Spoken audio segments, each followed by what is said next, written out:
Good morning or good afternoon, everyone. Welcome to the Binary Stream Investment Management webinar. My name is Brian Morris. I'm an account manager here at Binary Stream. We're going to be going over some of the features of the new investment management product that we've recently relaunched. Joining me is my colleague, Neil McDonald. He's a solutions consultant here, and he's going to be doing most of the heavy lifting on today's call with going through the demo and answering some questions. Binary Stream Software, for those of you that are not familiar with us, is a ISV, or independent software vendor, also known as a third-party developer. We're a Canadian company based out of Vancouver, and we specialize in the Microsoft Dynamics product set, most specifically Great Plains, but also a little bit of AX. We are approaching 1,500 customers worldwide with our flagship MEM product, and investment management is another one of our products that we wanted to show you today that has recently been relaunched. Investment Manager actually consists of two distinct products. One of them is Portfolio Manager, which basically consists of being able to track your own investments that you're making, either in fixed income or equity investments. And then the other component is Fund Management, which is when you're taking in money from outside investors to form an investment pool. Fund Manager we're not going to be showing today. We're still finalizing some redesign on that product, but we are going to be focusing exclusively on the Portfolio Management product. So a quick word about who we're targeting with this particular offering. Obviously, it works just with Dynamics GP, so it's designed for the GP user in mind. It works with the same interface. But in terms of sectors, what we're going for is small to medium-sized institutional investors. And specifically, we're experiencing the greatest success in the area of family trusts and nonprofits, including charitable organizations and universities and colleges with an endowment fund that they need to maintain and grow. The whole concept, as you'll see, is to have an interface that directly connects your investments with your accounting package and eliminate the manual entry that comes with having a separate system or even an Excel spreadsheet that tracks your investments, but it's not linked to accounting. Our solution solves that problem. The new features that we're going to be showing today include the ability to automatically revalue your investments directly from the web. As well, when you're investing in fixed incomes, we can actually have an amortization table set up that's going to amortize either the premium or discount on that particular bond or T-bill or other fixed income security. So a couple of quick housekeeping words. Everyone on the call today is muted. We did want to avoid the background chatter that sometimes happens on these webinars. However, we are monitoring both the question field as well as the chat field on your GoToMeeting client. So at any time during the presentation, if you have a question or if you'd like something to be repeated, please just don't be shy, use that utility. We will also have a question and answer session at the end, but don't stop if you have a question that occurs mid-presentation, let us have it. I'm also going to be sending out a survey through the chat utility just to ask you about your thoughts on our specific functionality and some possible enhancements that we're adding in the future. We'd like you to rank them in terms of priority. So you'll see that in the chat window, and we'll also send an email as a follow-up. Okay, with that in mind, I'm going to turn it over to my colleague, Neil McDonald, and he's going to get right into the product. Neil, please take us away. Thank you, Brian. So let's just jump over to Dynamics GP. We are looking today at GP 2013. That's the product that we're currently, or the version that we're currently building our investment product in, working with a couple specific customers. Very shortly be upgrading it to 2015 as soon as we get a couple final pieces done. So if you're looking at it for 2015, just let us know. We can let you know exactly when it will be available for that particular version. So one of the first things you'll notice about Investment Manager, as with any product that Binary Stream creates, is that it is a fully integrated Dynamics GP module. If I go to any module in Dynamics GP, if you're a GP user today, you know you get this very familiar looking navigation pane. All the products show up here in the navigation bar over on the left-hand side. Investment and Loans Manager is right in there. Of course, we have a setup area. We've got a place for cards where you create your master records, the transactions area. We're in the process of building some reports. I'm going to show you some mock-ups of those today. They'll be released very shortly in the next release. But it looks, acts, and feels like Dynamics GP. It's built in the same programming language dexterity. The advantage of having it inside of GP, Brian already touched on it, is the integration to the accounting system is already done. So as you're purchasing stocks, as you're purchasing bonds, as you're receiving those dividends and so on, it's not a matter of that happening kind of out there somewhere, and then you have to figure out, how do I get that information into my general ledger? How do I get my cash up to date? How do I get my investment assets up to date? We've looked after all of that as you're purchasing those investments, and perhaps you're not purchasing them yourself. Maybe you're using your broker to do that, and the broker simply sends you a statement. You just want to see the detail inside of Dynamics GP. We built the integration tool. It's an XML import utility. I'll show you that very, very briefly as part of the demo. But the bottom line is, all of the integration with Dynamics GP is already done. We've looked after that for you. Simply manage your business and let us look after making sure that everything gets put in the right place at the right time. So let's start right at the beginning. We're going to look at some of the setup. Now, this is the part of the programs and demos that people generally find a little on the dry side. So I'm not going to spend a lot of time in there. I just want to hit some of the highlights. So on the investment system setup, this is where you're going to set the defaults for how the application is going to work as you go through your transactions. You'll notice that we have a couple different investment types available here. So our fixed incomes for things like bonds, or we have equities for things like various stocks, mutual funds, that kind of thing. When it comes time on the equity side to do some transactions, we have an area here that specifies the defaults for those equities. For example, when I sell, I'm going to have a bunch of different lots that I have purchased. Let's say I'm buying some Microsoft stock, and I buy some this month, some next month, and so on and so on. When it comes time to sell, which lot do I sell? Do I want to sell a very specific lot and say, you know, I bought that one, I'm going to sell that exact same lot? Do I want to sell them based on a LIFO or FIFO? Of course, that's last in, first out, or first in, first out basis. Or do I want to sell based on the highest cost or the lowest cost? Now, one feature that we've just recently been asked for by a customer was the ability to sell by average cost. We don't have that added. Do me a favor, when you do the questionnaire that Brian is going to send out, you'll notice that that's one of the features that we're wondering, the person that asked for, is it a one-off or is that something that's used often? Give us some feedback on that. If the average cost needs to be in there, we want to get it added, but we need your feedback. You're going to be the users of the product. If that's something that should be there, let us know. Of course, we have auto numbering set up as well. You can number your lots based on any numbering scheme that you want, or we can choose to let Dynamics GP Investment Manager do that for you.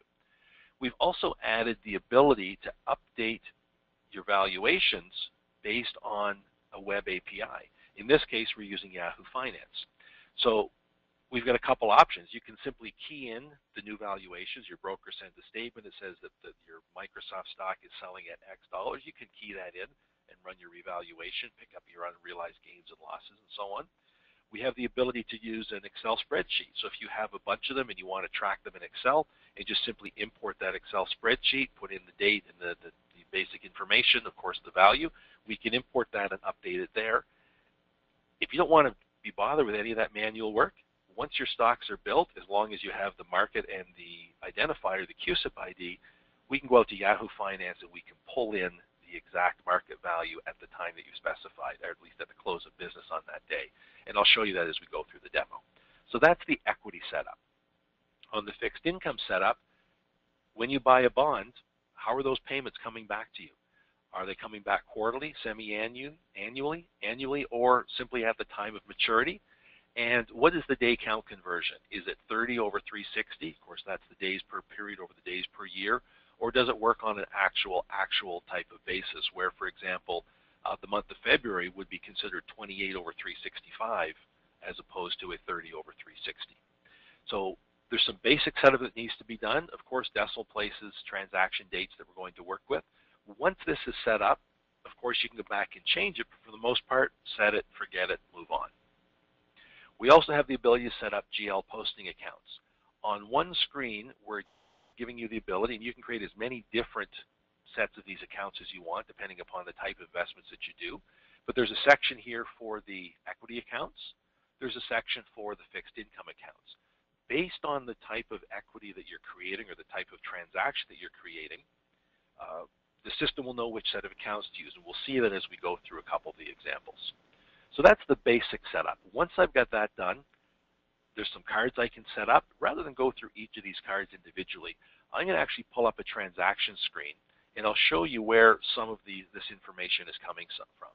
So for example, if I wanted to pull up, let's say, a Microsoft stock that I had already purchased in the past, there's some information that I want to store about this particular transaction, this particular equity, this Microsoft stock.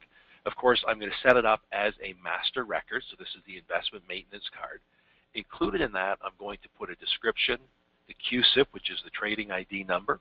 I'm going to tell it the trading symbol and which stock exchange is traded on. And I can create as many of these stock exchanges as I need to create.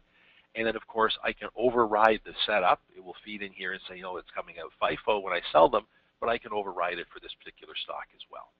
We give you the ability to define various sectors, and you can create as many of these as you want. It's simply a matter of creating the records that show which sector this particular stock or this particular vehicle is coming from. And from a reporting standpoint, that's important. The market capitalization, same thing. Is it large, medium, small, and so on? Maybe there's some other information you want to capture. You can create investment groups. Your brokerage account. Which broker are you going to use? Again, it's just another master record where I can set up my basic information about my brokerage. I have one here, Edward Jones Brokerage. I'm telling it which checkbook I'm going to use when I transact with that particular broker. The currency, of course. I'm going to create the actual firm itself with things like name, address, phone numbers. I can also attach in there who the actual broker is. And of course, he's just the broker that belongs to that particular brokerage. So I set up that information. Do they charge me a fee? So when I purchase or sell through Edward Jones, what is their base fee? Now this is where I'm going to put just the base amount. If the fees vary based on volume and so on, you can override it at the transaction level. This is where I'm just simply going to put the base amount. And of course, when I do transactions through these vendors, when I pay through this broker, when I pay them commissions, service fees, when I get the interest revenue from them, which set of GL accounts do I want to use? I'm setting that up here on this card as well. So coming back to my investment, I've got my broker in here. And then of course, you notice when I select my set of GL accounts, that's the same card that we were looking at before, but for this particular transaction, if we drill in, we notice only the equity accounts are available. I can't use accidentally the fixed income accounts. If I was to create a fixed income investment, the opposite would happen. Okay. If this was a fixed income, then this section becomes available. Let's grab one of those. Oops, let me go to the fixed income. I'll grab the fixed income type. Now I've got the ability here to put in the face value of my particular investment, the interest rate that it's going to pay, and again, is it going to pay quarterly, semi-annually, annually, or at the time of maturity? What is the maturity date and my day's conversion count? We've also added a set of user-defined fields. There's 40 fields here. If there's other information that you're thinking, hey, you know, they forgot to put that particular piece of information in there, it's possible. We can't conceive every possible field that you might possibly want to see about this investment. We give you 40 fields, user-defined, and you can put anything in there from numeric, currency, string, checkbox, or date values. 2 columns, 20 fields per, and you're good to go. So coming back to my investment transaction, if I simply wanted to purchase some of this, for example, now that all of those master records are created, I can start to pull it together. From this one screen, I can purchase, I can sell, or I can receive stock dividends. Let's do something very simple. I'll look at purchasing. In this case, I've got my Microsoft stock already created. Let's say I want to purchase an additional 500 shares of Microsoft, and I'm going to pay, I'm guessing the average, the market rate today is somewhere around 45, let's say 45.50. And when I tab off of this, it says, of course, the fee is $39. Maybe it's higher, maybe it's lower. I can modify it here. Again, my trade date, let's grab a date into the future. And you'll notice that my system date is the 2017 that comes with the Fabricam database. So I'm working in a future date here. So let's say on August 31st, I want to purchase this. I've got my brokerage information. At this point, all I need to do is simply post it. If I wanted to, I could come in and preview it, and I can see all the other lots that I've already created, that I've already purchased for this particular investment. I can see all the transactions I've done here. In this case, I just lost my card. Let's go back. I'm simply going to post it. And of course, all the accounting that has to happen behind the scenes is going to happen. Now, this is if I'm creating a one-off transaction. We'll let this finish posting. And one of the options I could have done is up here under the additional menu, we have created an importer where I can import transactions. I simply do some basic setup, tell it where I'm going to store the XML files. And I have the option of creating the investment master. That's that master record that we were looking at. Investment transactions, either buys, sells, or stock investments, or even a brokerage transaction. I'll get to that momentarily. We click the icon here, and it creates the template for us. We populate the template. If it's already created, we simply go in and find it. We click the Process XML, and it will import all of that information in. For the sake of this demo, I'm not going to do that. If you want to see that on a live one-on-one demo, we can set something up for you. So I purchased that transaction. Let's also purchase at the same time a brand new bond. And this is my investment. I've called it fixed income number 5. It's my expensive bond. It can be anything. This is a $1,000 bond. If I drill back in, we'll see it set up as $1,000 at an interest rate of 5.5%. Now, if I'm going to purchase this, let's say I'm able to purchase it at a bit of a discount. So I'm going to purchase these bonds. I'm going to purchase 5 of those, and I'm only going to pay $985 for them. So now there's 2 things that need to happen. Not only am I going to receive my interest stream of revenue, but I also need to amortize the discount on those particular investments as well. So again, it sets up exactly the way it needs to go. It knows which brokerage account to use. Based on the investment, it knows which GL accounts. Same thing here. I'm simply, if I wanted to come in and preview it, I can see I've got 2 revenue streams. I've got my interest. This would be the 5.5% interest that's coming back in. I also have the amortization of the difference. I only paid $985 for these. Therefore, I have that $15 times the 5 investments that needs to be amortized over the life of the investment as well. Okay, so once that's done, again, I'm simply going to post it.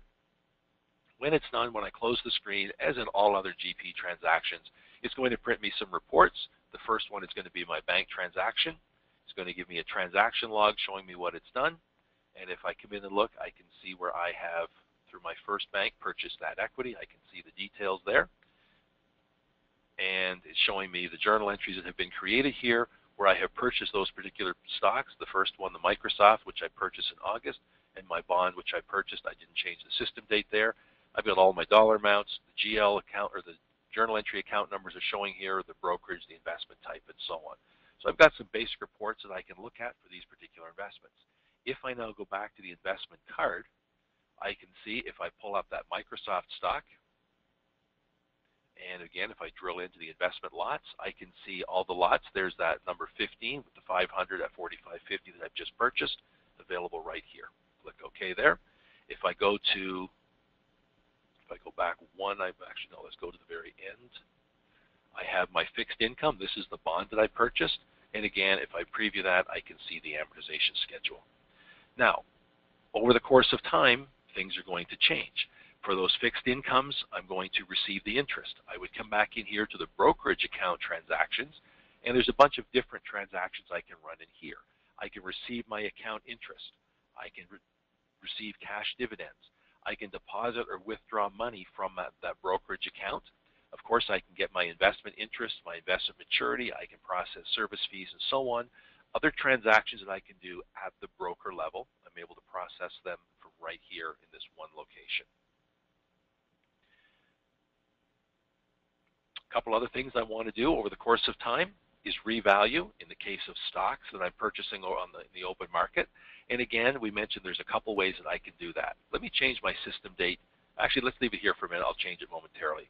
When I hit redisplay, it says, here's what you currently own. It shows me that how many shares I own of, in this case, Microsoft and Google. I don't know what the market price is. If I wanted to revalue those, I could simply key in, instead of it being, say, $45.50 that I purchased, let's say Microsoft has now gone up, it's selling for $49.25. You notice when I process that, it shows me what the market change is. It will show me whether I have a gain or a loss. In this case, I've got a gain. Had that been, let's say Microsoft for some reason decides to tank tomorrow, it goes down to $25. It's now showing me that I have an unrealized loss. Now, of course, that's if I wanted to manually key all these figures in. If I've only got one or two, that's easy. Maybe my broker sends me a spreadsheet, an Excel spreadsheet that I can use to import. I could use the import utility and simply come up here and tell it to import from a file, and it'll simply say, great, tell me where the file is. You put the information in here, it will import that, and it will show it. If I wanted to use the web, in this case Yahoo Finance that we have set up, I'm going to change back. Obviously, I'm using April 12, 2017. Even Yahoo Finance can't tell the future, so I've got to go back to a date in the past just to show you that it's going to work. So let's say I ran this on January the 15th, 2015. And on that date, I wanted to revalue my stocks. I would simply come up to here and say import from the web. Two things are going to happen. It's going to bring in the information. Do I still have a report showing? Here we go. So it's bringing in my revaluation import log, and that one came up blank. Let's pick a different date. It was working 20 minutes ago. Gotta love demos. And of course it decides to not work. Let me clear this, redisplay it. It is 2015, right? That should work. And typical demo, it's not going to work. What it will do is it will go out to the web. It will find the current market price. It could just be that I'm running from a Hyper-V and it's not talking to the internet properly. It goes out to Yahoo Finance. It pulls in the market value, and of course it would do the same thing. So if I've got multiples of these, we simply show the market value as of that date from Yahoo Finance. I'm going to try it one more time here. Okay, this time it decided to work. Glad we tried it one more time. So the report's now showing me here's what it's done. As of that date, April 8th, 2015, Google was selling for $502.68. Microsoft was selling for $47.59. It says it's successful. We can see those are the two amounts there. At this point, if I process it, it will create the journal entry to update my values, and it will book my unrealized gains and or losses, as the case may be. And my revaluation is done. So that's how that revaluation portion works. As I mentioned, we're in the process of building some reports, because now that we've got the data in there, of course we want to analyze it. We want to see what's going on with our information as well. So what I have is some PDF mock-ups. I'll walk you through and show you what these look like. So let's say we want to look at some various information about our transactions. So for example, the asset allocation. I can show the trading symbol, the QSIP, the investment, and I can see what I'm holding for each of those and what percentage of my portfolio makes up these ones. These are SSRS reports, so we can include some graphs in there as well. I can also come down and look at my market capitalization.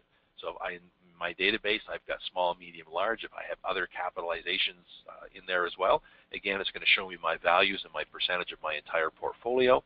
I can also look at the various sectors. So I can slice and dice the data about my portfolio, and I can see it right here at my fingertips.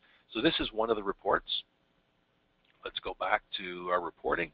And we also have a performance report where I can look at, based on the quarter, based on the date, what is my cash flow? What are my gains and losses, my starting and ending values? Just a very simple report, but just a chance to see what's going on with that particular investment or group of investments. I can also come in and look at my revaluations. So again, I'm seeing each individual holding that I have, the realized gains or losses, unrealized, and then my totals. And again, I've got some graphs here that can show me whether I'm advancing or not on the position of those particular investments. The investments activity report is simply going to show me what has happened based on the dates that I select, and I can filter this various ways as well. In this case, I'm looking just for the months of January through December of 2015. What has happened? This particular stock, and there'll be a report for each of my individual holdings.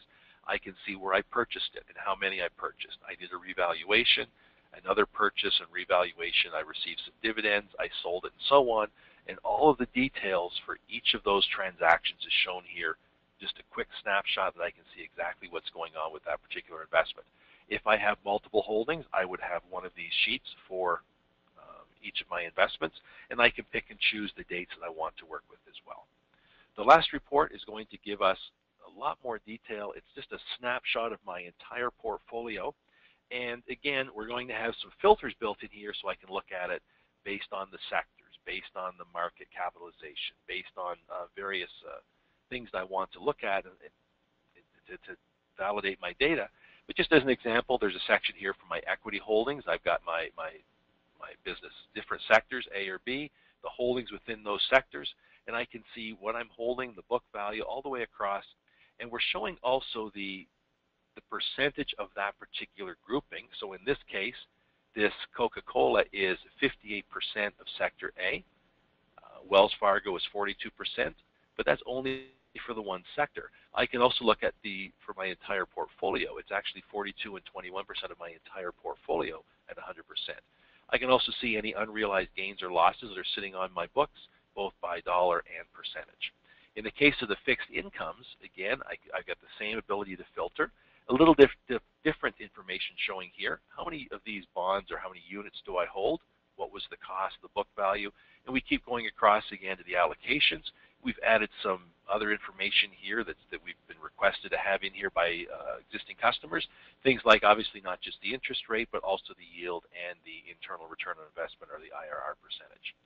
So these are reports that we are working on currently. They will be showing under either the inquiries or the report section, of course, with the ability to view them on screen or be able to print them out so that you can actually have them on a piece of paper if you're still in a paper environment. So that's basically a high-level overview. It gives you the ability to set up, purchase, sell, receive dividends, do various brokerage transactions.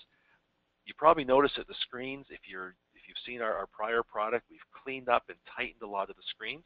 The integration to GP is much tighter now than it was before. And we're at the point now where we're looking for customers to, again, give us feedback. Brian is going to be sending out that survey, and be more than happy to see if there's any questions or information that we can add to the product as well.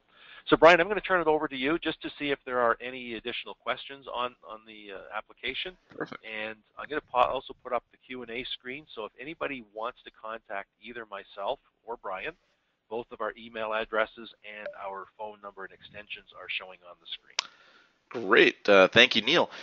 Yeah, as Neil mentioned, we are taking questions via either the question interface or the chat window on GoToMeeting. We actually had quite a few from Darlene while you were presenting, so I think we managed to answer most of them. But just for everyone else's benefit, while other questions are coming in, I'll repeat a few of them.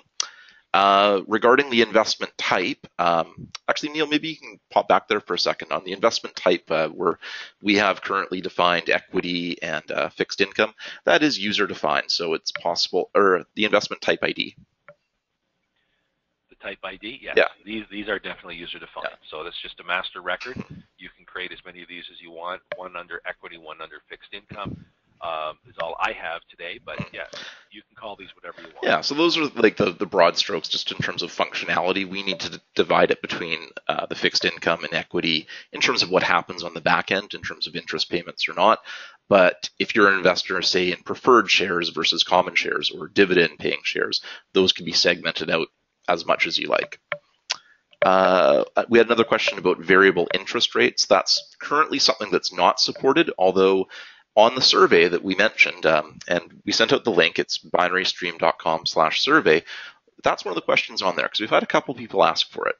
Obviously, out of the box, bonds have a stated interest rate that it pays through maturity, but there are other vehicles out there like step-up bonds and so on, where it will change over time as a variable interest rate. So if that's something that you invest in a lot or that you need, please let us know, and we can look at adding that into the product going forward.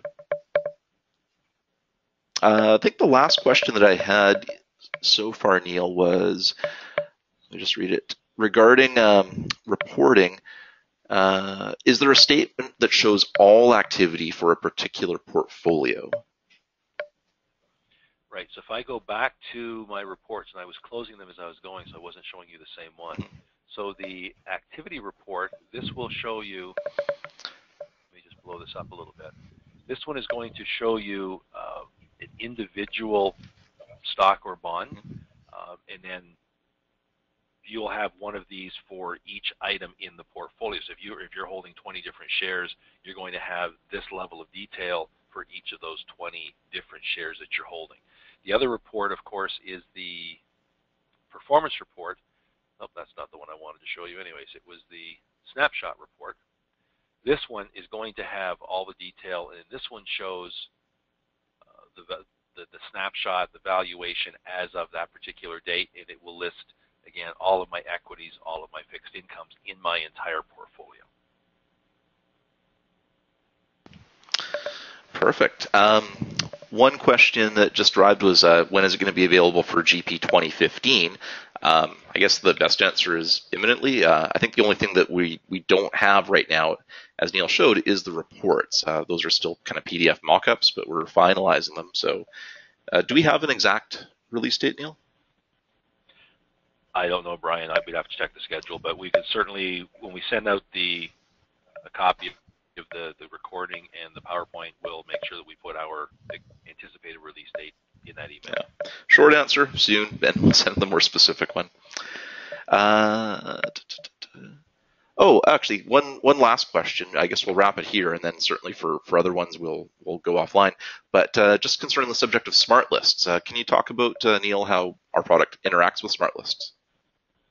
Sure. So we do not have any smart lists built today. Again, we're just introducing the product, and as smart lists may be added in the future, I'm not sure if they're on the roadmap.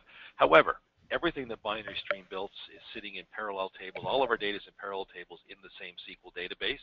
So if you were to launch Smart List Builder, if you're running the older versions, or Smart List Designer in the new ones, all of our tables are available there as well. So we'd be happy to give you a table listing and tell you which data is sitting in which tables. Obviously, you can go in through the SQL Manager and you can see exactly what's there. You can run, if you run the resources,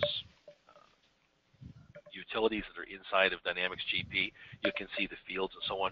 Everything that we create, all of the data that we're capturing is sitting in the tables. If we can put it in, SmartList can pull it out. Absolutely doable. Very good. Do you have anywhere to be in the next 2 minutes, Neil, or do we have time for a few more questions? Because they're coming fast and furious. Got time. All right, super. Actually, one was, can the system calculate investment returns? That we can answer, because actually pop up that report again, Neil, that showed the IRR column. So yeah, Jeff was asking if it calculates that. We do calculate the internal rate of return across different investments. We've had a request to actually do it as a total portfolio value, which we're still weighing whether or not that kind of makes sense. Generally, people want to look at the IRR per investment just to see how it's performing versus the others, but we could also do an aggregate. So yes, that is available right now. What else do we have? Oh, what appears in the general ledger, detailed or summary? Is a monthly summary possible?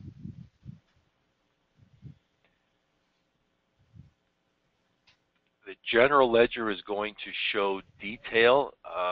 None of our screens have batch functionality on them. For example, when I create these transactions, there is no batch functionality when I create those transactions. Same as when I'm doing my purchasing investment, there's no batch here. So it's not like I can do all my transactions by batch. Now, if I do the import, I can do them all at once. But if I'm doing them through this screen, it's going to be transaction by transaction. Perfect.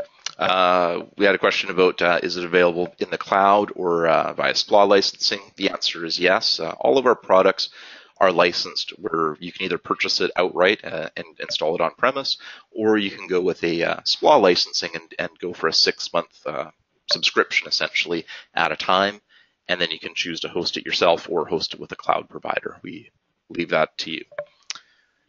Final question that I had was, the examples that we've shown have assumed that we're accounting using the equity method. Is it possible to account on a cost basis?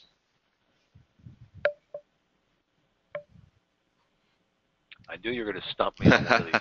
Nice. Janet, you get the prize. Whoever asked that question, do me a favor, send me an email just with a little more detail as to exactly what it is you're looking for. I just lost my PowerPoint. Send an email to neil@binarystream.com, and what I'll do is I'll take that offline, and I'll make sure I get back to you with a solid answer on that.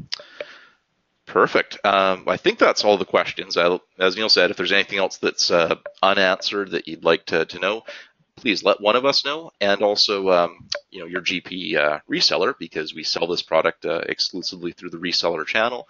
They would also be able to help out if it's something that's more of a GP issue than an investments issue. Together we can come up with a solution. So everyone today is going to be receiving a link to the recording of this call in case you wanted to share it with any colleagues. And I'm also sending out the survey again in case we don't have any responses. So please stay tuned for that. And if you did want to book an individual one-on-one demo, let us know. We'd be more than happy to help you out. Thanks very much for your time today, everyone, and have a great day.